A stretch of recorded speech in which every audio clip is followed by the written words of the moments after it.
नमस्कार दोस्तों, अमेय अय्यर।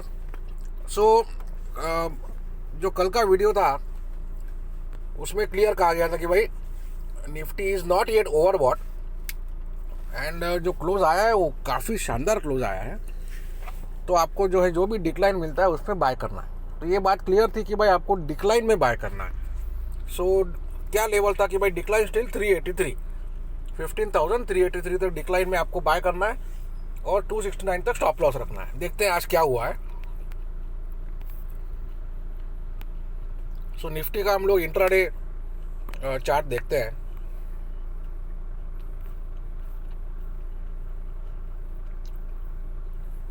ये देखिए 374 का एक फ्लैश लो आया था, मतलब अपना 383 के आसपास थोड़ा सा नीचे आया था, तो वहाँ पे आपको बाय करना है। और स्टॉप लॉस क्या था 269, तो आपने 383 के आसपास बाय किया जैसा वो लेवल आया, और उसके बाद आपके सामने मोर देन 200 पॉइंट्स आपको यहाँ पे ट्रेड मिल गया है निफ्टी में। सो इतना सिंपल और क्लियर ये अपना एनालिसिस था। उसके पीछे का मेन रीज़न क्या था, वो था पीसीआर। पीसीआर मतलब पुट कॉल रेशो। सो जो प्राइस एक्शन एनालिसिस होता है, जो हम लोग इंडेक्स पे प्राइस एक्शन एनालिसिस करते हैं, तो प्राइस एक्शन एनालिसिस का जो पहला पैरामीटर है वो है PCR, that is put call ratio. This is the ratio of writing in puts मतलब bullish view versus writing in calls मतलब बेयरिश व्यू। जो ऑप्शन राइटर होता है वो कभी भी स्ट्रॉन्ग हैंड होता है, इसलिए हम लोग को ऑप्शन राइटर के हिसाब से सोचना है। तो पीसीआर मतलब कितना पुट राइट हुआ है वर्सेस कितना कॉल राइट हुआ है। सो यस्टरडे आपको बताया गया था कि भाई 1.06, यहाँ पे देख सकते हैं PCR previous close 1.06 and 0.72 for bank Nifty. फिर निफ्टी में कोई वॉल्यूम है नहीं, तो सेंसलेस है उसका पीसीआर देखना। और निफ्टी आईटी तो ट्रेड ही नहीं होता है। तो निफ्टी बैंक निफ्टी की अगर बात करें तो कल भी आपको बताया गया था, मैं रिपीट कर देता हूँ कि भाई निफ्टी में 0.7080 और उसके नीचे ओवरसोल्ड हो गया, और 1.30 1.40 के ऊपर ओवरबॉट हो गया। बैंक निफ्टी के लिए 1.10 ओवरबॉट हो गया और 0.70 ओवरसोल्ड हो गया। सो ये बैंक निफ्टी और निफ्टी दोनों जो थे, इतना लाइफ हाई होने के बाद भी, निफ्टी लाइफ हाई होने के बाद भी ये ओवरबॉट नहीं थे। There was lot of scope, that's why buy on decline हम लोग का व्यू था।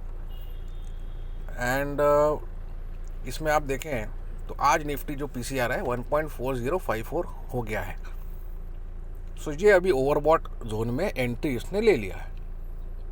तो यही जो है प्लान होता है जो ऑप्शन राइटर है, स्मार्ट मनी है उनका, कि कैसे ट्रैप किया जाए मैक्सिमम लोगों को। सो ये ओवरबॉट अभी हो गया है। जिन्होंने आज बाय किया या बाय, ये जो आपके सामने पैरामीटर है ये एंड ऑफ द डे है। इसका मतलब पब्लिक निफ्टी बाय करके गया है, मीन्स उन लोग पुट राइट करके गए हैं, और ये end of the day position है। दिस इज पोस्टमार्टम, मतलब ये ओवरनाइट उन लोग लेके गए हैं, अभी सब ट्रैप हो गए हैं। तो कल अगर गैप अप आता है तो उसमें ज़बरदस्त तरीके से जो है सेलिंग आने का डर है, और अगर गैप डाउन खुलता है तो उसमें एक्सेंचुएशन आने का डर है।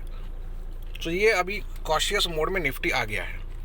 और आपको पहले ही बताया गया था कि कोई लेवल का कोई मीनिंग है नहीं इसमें निफ्टी के, क्योंकि पब्लिक जो है अलग अलग टाइप का फिबोनाची ने क्या क्या, कोई 15,500 बोलता है, कोई 15,550 बोलता है, कोई 600 बोलता है, कोई मीनिंग नहीं है। ये कोई भी लेवल दिखा सकता है। इट्स ऑल अबाउट पीसीआर, किस तरीके से मार्केट का पोजीशनिंग है। मार्केट अगर ओवर सोल्ड है तो अपने आप गुड न्यूज़ आएगा, अपने आप बाइंग आएगा। मार्केट अगर ओवर बॉट है, अपने आप जो है बैड न्यूज़ आना चालू हो जाएगा। अभी जैसा पेट्रोल का रेट बॉम्बे में 100 रुपीज़ के ऊपर चला गया है, फिर आपका मॉनसून जो है वो डिले हो गया है, जिसकी वजह से आज महिंद्रा का स्टॉक 4.5% गिरा है, because it is tractor focused, जबकि मार्केट लाइफ हाई में है and Mahindra is a Nifty counter. So Nifty में जो है पोजीशनिंग था जो हिसाब से कि भाई इसमें और बॉट नहीं था ये, तो इन लोग फिर ये 12 स्टॉक और उसके ऊपर के और दो, Bharti Airtel and HUL 14 and Bajaj twins मिला के 16, तो इसमें मैनिपुलेशन करते हैं और बेमतलब का जो है इसको चलाते हैं। तो रिलायंस जो है अभी ब्रेकआउट दे दिया है, ये सब फालतू बात है। उसको चलाना था वो चल गया है और उसको मैनिपुलेट करके चलाया गया है। वो जेफरीज का जो रिपोर्ट आया है 2500 का टारगेट, 50% फ्रॉम नोवेयर।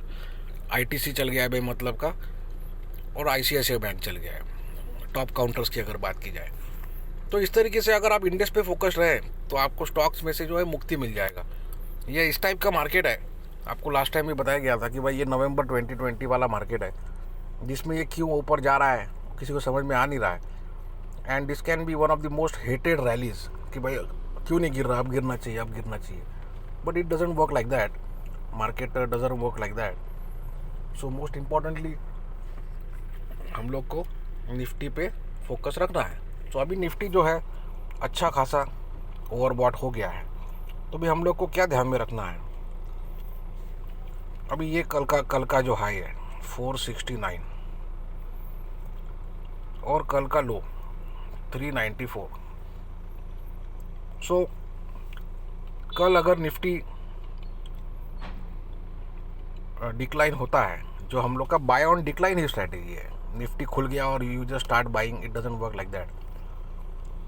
सो 469 का एक लेवल है जो कल का हाई है, अगर वहाँ पे रुकता है तो अच्छी बात है, और वहाँ पे आप एक बाय का अटेम्प्ट कर सकते हैं, जिसका स्टॉप लॉस रहेगा 394 और अल्टीमेट स्टॉप लॉस रहेगा जो हम आपको बताए थे 269 270 का प्रीवियस वीडियो में। तो 269 270 के नीचे प्रॉपर शॉर्टिंग जो है निफ्टी में आप कर सकते हैं, proper shorting.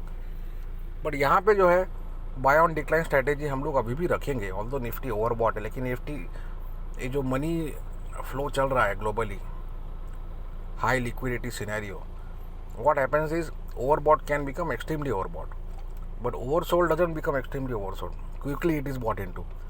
but overbought scenario में आप RSI और वो सब पैरामीटर अगर देखें तो ये 80 90 कोई भी लेवल पे जा सकता है RSI। जैसा हम लोगों ने कई स्टॉक्स में देखा है, मेटल्स और अदानी के स्टॉक्स में जो 90 95 97 तक इनके RSI जा चुके हैं, and those RSI have been maintain for multiple weeks coming together. So we will still maintain buy on decline strategy with a strict stop loss of 394।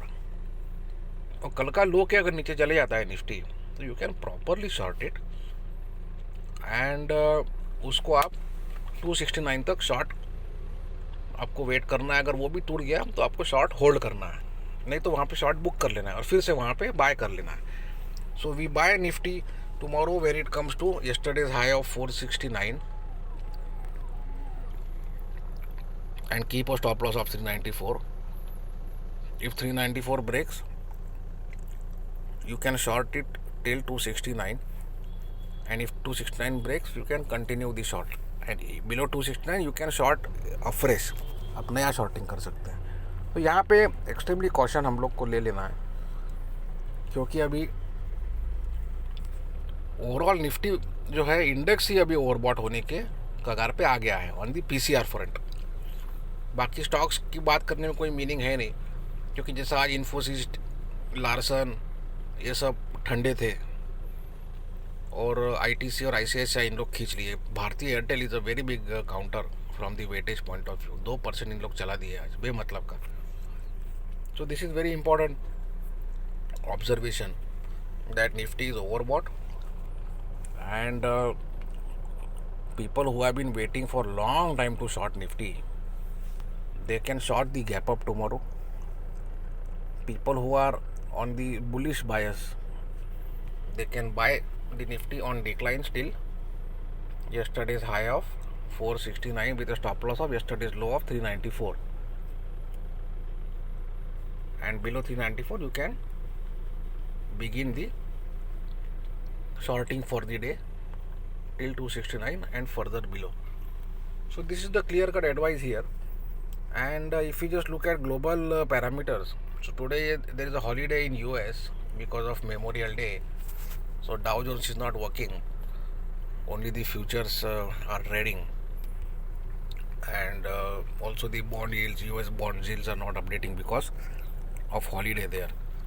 So because US there is a holiday, global markets are just a mixed bag. So this DAX, which was almost again at life high, 568 is the life high, and it was near 500.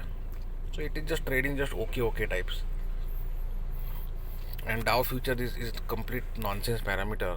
This parameter is only used to manipulate global indices and destroy the trades of traders across geographies. So this is Dow future is not a parameter in our PCR, in our price action analysis theory. The price action analysis is nothing but you see some price, what action should we take? This is nothing but price action analysis. So Nifty is extremely strong without a doubt. And global parameter जो है आपको पहले भी बोला गया था कि धोखा दे रहे हैं. जैसा ये डॉलर इंडेक्स, इसको अभी तक के 92 93 हो जाना चाहिए था, नहीं जा रहा है. आपका बॉन्ड यील्ड जो है यूएस के तो अपडेट नहीं हो रहा है, लेकिन they should have been above 1.7, नहीं हो रहा है. So because Nifty is overbought, अपने आप जो है निगेटिव न्यूज़ फ्लैश होना चालू हो जाएगा. जैसे अभी बॉम्बे में पेट्रोल 100 के ऊपर चला गया है. सो this is a very important observation. बाकी किधर भी पेट्रोल 100 का 200 हो जाए, नो बड़ी केयर्स. पर बॉम्बे में कोई चीज़ आता है तो उसका बड़ा इम्पैक्ट है. जैसा आपको कोविड का भी, कोई किधर भी कितना भी हो जाए, doesn't matter, it's all about Bombay. And when Bombay के फिगर्स इम्प्रूव होना स्टार्ट हुए, तब से मार्केट बॉटम हुआ है, irrespective of what was happening across the country और इवन रेस्ट ऑफ महाराष्ट्र. तो this is very important. Even on the monsoon front. So monsoon से हम लोग को रिसेंट अपडेट आया कि भाई मानसून डिले हो गया है.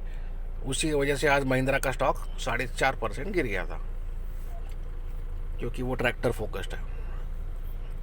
एंड शंकर शर्मा जो हमारे मार्केट एक्सपर्ट है, उन्होंने ऑलमोस्ट 10-15 साल पहले एक इम्पॉर्टेंट बात कही थी कि भाई जब तक के मानसून जो है,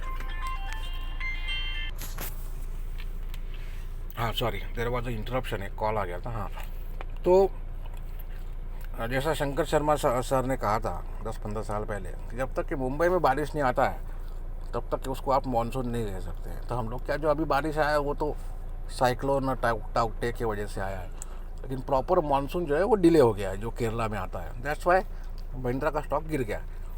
सो अपने आप निगेटिव न्यूज़ आना चालू हो जाएगा जैसा मार्केट ओवरबॉट हो जाता है, और जैसा मार्केट ओवरसोल्ड होता है वैसा अपने आप पॉजिटिव न्यूज़ आना चालू हो जाता है. जैसा अभी बॉम्बे का फिगर्स इंप्रूव हुआ तो अपने आप बाइंग आ गया मार्केट में, इररिस्पेक्टिव ऑफ दिल्ली में क्या हो रहा है और किधर क्या हो रहा है, कोई मतलब नहीं है किसी को. सिमिलरली अभी निफ्टी ओवरबॉट हो गया है, अभी पूरे चांसेस है कि भाई पेट्रोल 100 के ऊपर हो गया है बॉम्बे में, तो भाई इन्फ्लेशन का क्या है क्या नहीं. फ्राइडे को आपका आरबीआई पॉलिसी भी है.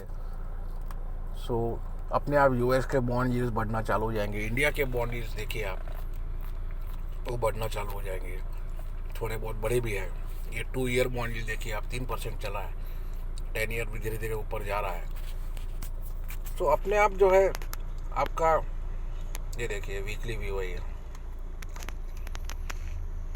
सो अपने आप जैसा मार्केट ओवर बॉट हो जाता है, निगेटिव न्यूज़ आना चालू हो जाता है. सो पूरा खेल है आपका प्राइस एक्शन एनालिसिस का. आपको न्यूज़ पढ़ना है, पढ़िए, so that you are aware of what is happening, but वो कोई actionable नहीं है. News and updates or anything is not actionable unless it is a massive event like a US presidential election or India election or any state government election, important state government election, or any black swan event. So this is the beauty of price action analysis, that you can rely on these parameters. So Nifty continues to be a buy on decline, provided 394, yesterday's low, is not taken out. So tomorrow you will buy Nifty till 394. If Nifty opens flat or gap up, people who are long buyers, they'll just wait for a decline to buy. People who are short focused, as far as there is a gap up, you should short it, because Nifty is already overbought. So 469, 394 and 269. These are very important levels. So on the way down अगर कोई short किया है तो उसके लिए ये 3 levels important है, और अगर कोई लॉन्ग कर रहा है तो उसके लिए भी ये 3 लेवल इंपॉर्टेंट है. जो लॉन्ग करता है उसके लिए ये सपोर्ट बन जाते हैं, और जो शॉर्ट करता है उसके लिए ये रेजिस्टेंस और टारगेट्स बन जाते हैं. सो ये हमारा व्यू है. Nifty is buy on decline and stop loss should be 394, that is yesterday's low. ये चीज़ आप ध्यान में रखिए. Thank you very much.